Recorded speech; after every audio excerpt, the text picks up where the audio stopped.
hello friends, and how are you today? Hello friends, it's good to see you today. With sun shining faces, with sun shining faces, with sun shining faces, we'll have fun today. Hello boys and girls, and how are you all today? Are we going to have fun today? I think we are. Yeah, and look who wanted to be with us again today. Daisy. I think she knows that I'm talking to you guys, and she just wants to jump up on my lap and be with you as well. Although we can't see you, like I've said before, but you can see us, right? Okay, so today we're going to have a story. We've got a few little things to do today. So, there's a squirrel. Oh, yeah. Oh, can you show them? It came. Oh, there was a squirrel then. But I didn't see it, but Emma did. There it is. Oh, there it is. Oh. Did you see it on the fence? Next door, they have a hazelnut tree. And so the squirrel runs along my fence all the time. And he goes and gets the nuts, and then he stores them ready for winter time. Yes. And do you know what colour he was? He was a black squirrel. Okay, so today we're going to have no jumping on the bed. Do you jump on your bed? Oh, it's not a good idea to. I had a little girl many, many years ago, and she was jumping on her bed, and she fell off her bed, and she broke her arm. So you have to really be careful when you're jumping on the bed. Okay.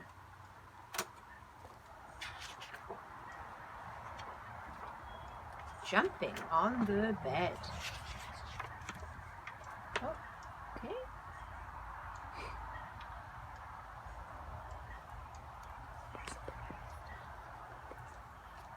Yep. No Jumping on the Bed by Ted Arnold.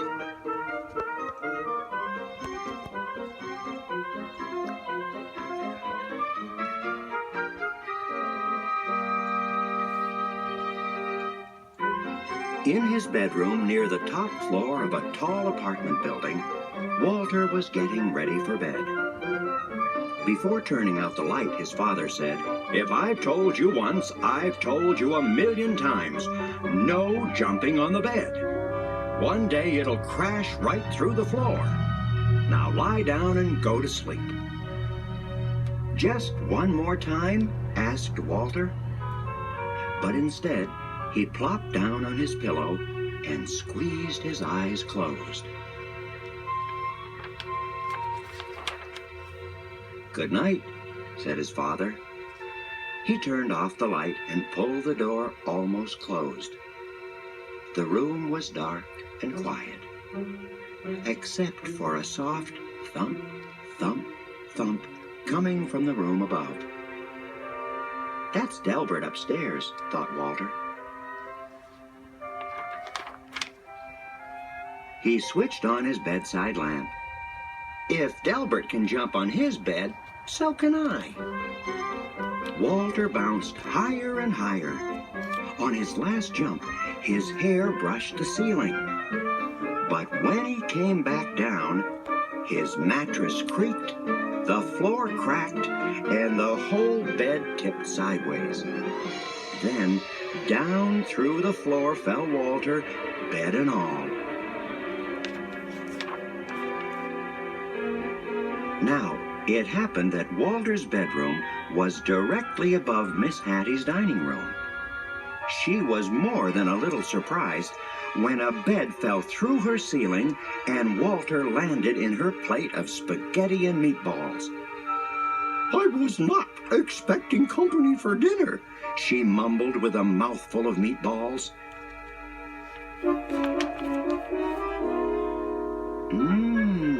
Said Walter. "Spaghetti is my all-time favorite." But before he could eat, his bed smashed through the table and kept right on crashing down through the floor. Down and down fell Walter, Miss Hattie, the plate of spaghetti, the bed and all.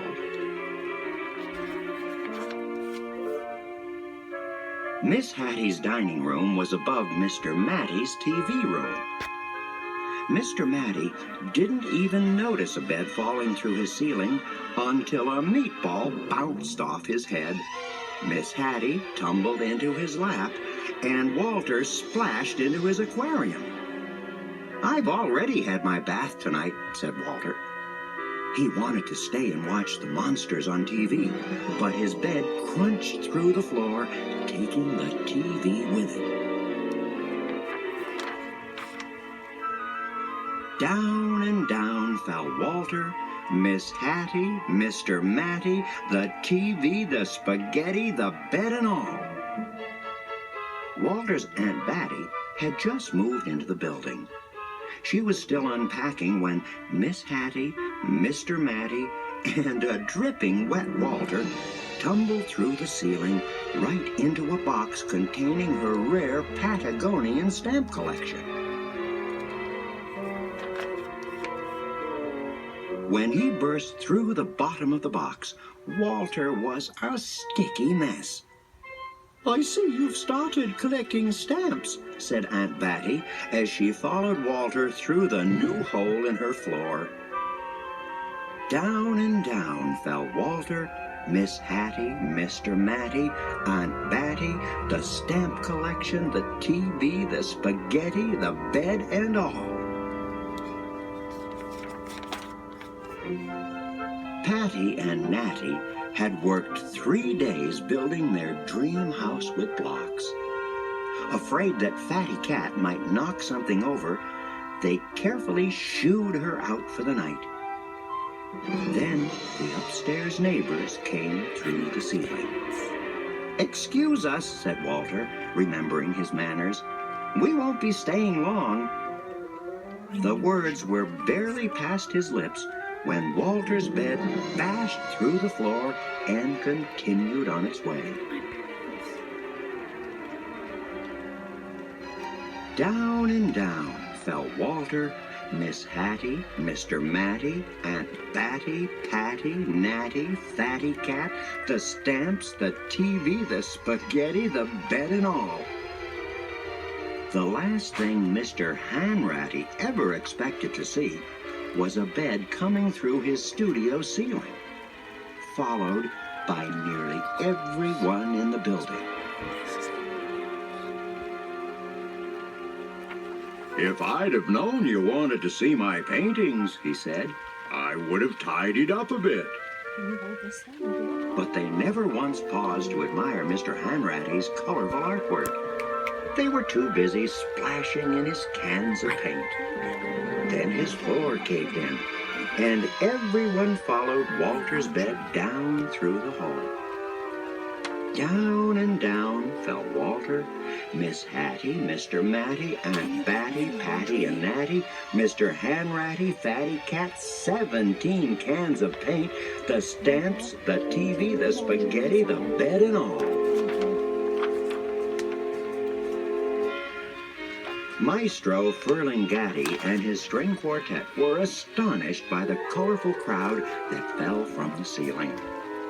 The maestro loved an audience even if they dropped in unannounced. But when Walter's bed smashed through the floor and paint splattered everywhere, the maestro wished his audience would leave. And so they did, along with his string quartet. Maestro Ferlingatti's practice room floor was also the basement ceiling. It was dark and quiet as midnight down there. Walter squeezed his eyes closed and tumbled through the darkness until he landed on something soft. He opened his eyes. Everything was in its place. His bedroom lights were out. The door was almost closed, and through it, Walter could hear his mother and father talking quietly. "No more jumping on the bed for me," mumbled Walter, as he lay back down to sleep. Suddenly, he heard a creak. The ceiling cracked, and down came Delbert, bed and all. Down and down fell Delbert.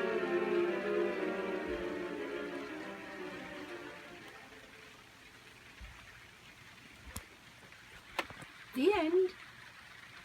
Do you think that could happen to you if you were jumping on your bed? I don't think so. I don't think so. Okay, so today I thought we'd do about 5 little monkeys jumping on the bed.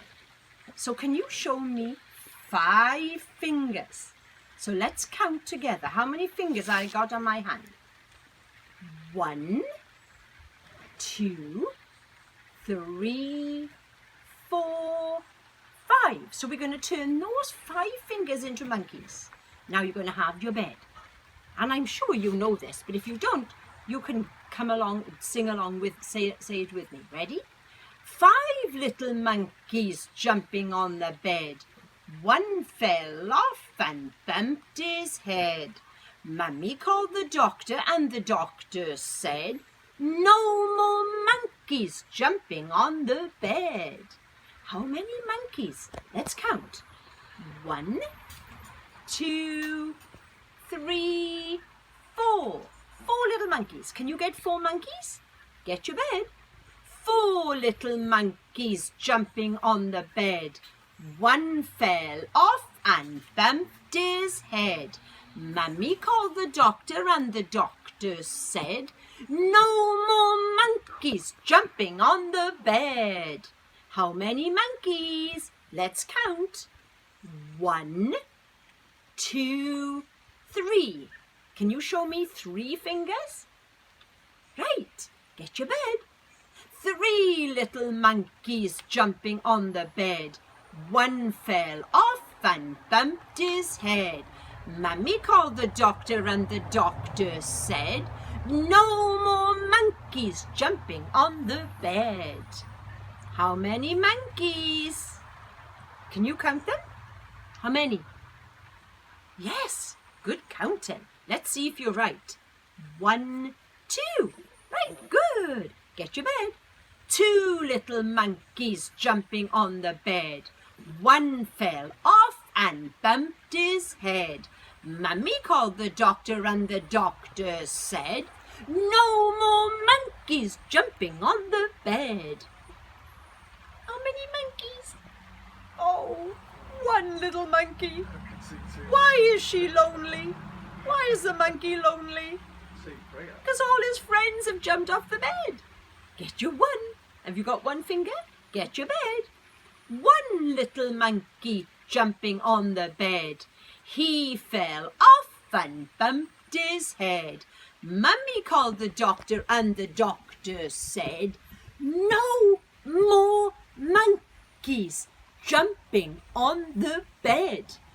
Put those monkeys straight to bed." Because when your mum sends you or your dad sends you to bed, you're supposed to go to bed to sleep, right? Yes, that's right. Okay, so if you don't know that one, you could do that. Say that one again with your mum or dad. Now, we're going to play we're going to play something, a guessing game today. So I've got a brown bag and I've got this many things in the bag. Let's count. 1, 2, 3, 4. I have 4 things. So the first thing I'll say is this. It's a fruit. It's round. You can get them in red or green or yellow, and you have to crunch into them. And it's a fruit, and they are very good for you. Can you guess? Okay, I'm going to bring it out to show you, and I'm going to see it. You can tell if you're right or not. It's one of these. What's that? That's right, it's an apple. And an apple is a fruit, and it's hard, right? Okay, now the next thing is, it's something you cut paper with. What do you use to cut paper with? Can you guess? Okay, I'll bring it out. It's one of these. It's a scissors. Yes, it's a scissors. But you have to be very, very careful with the scissors because they're sharp and they're pointy, right? So you probably should be using a child's scissors that's not sharp on the top. Okay, so that's two things. Now, the next thing is something you use to paint with. What do you paint with? Well, you could paint with your finger. You could paint with anything really, but it has bristles on it. Can you guess? Can you guess? Yes, it's a paintbrush. A paintbrush. Okay, and the last thing, something that you shovel up with. You shovel up sand. You can use shovel up rice, dirt. And it's plastic. And it has a handle. Yes, it's a shovel. It's a shovel. Yes. All right. I got time for this now? No? Okay. All right. Well, I think that's about it for today. Let's sing our song. The more we get together, together, together, the more we get together, the happier we'll be. For my friends are your friends and your friends are my friends. The more we get together, the happier we'll be. Well, I hope you've had a good day today, and I hope you've enjoyed your time with me today, enjoyed that song, and you can play a guessing game with your mum or dad. Okay, so our closing song is, it's time to say goodbye now, goodbye now, goodbye now. It's time to say goodbye now to all of my friends. It's time to say goodbye now, goodbye now, goodbye now. It's time to say goodbye now to all of my friends. See you again next time. Thank you for watching me. Bye-bye.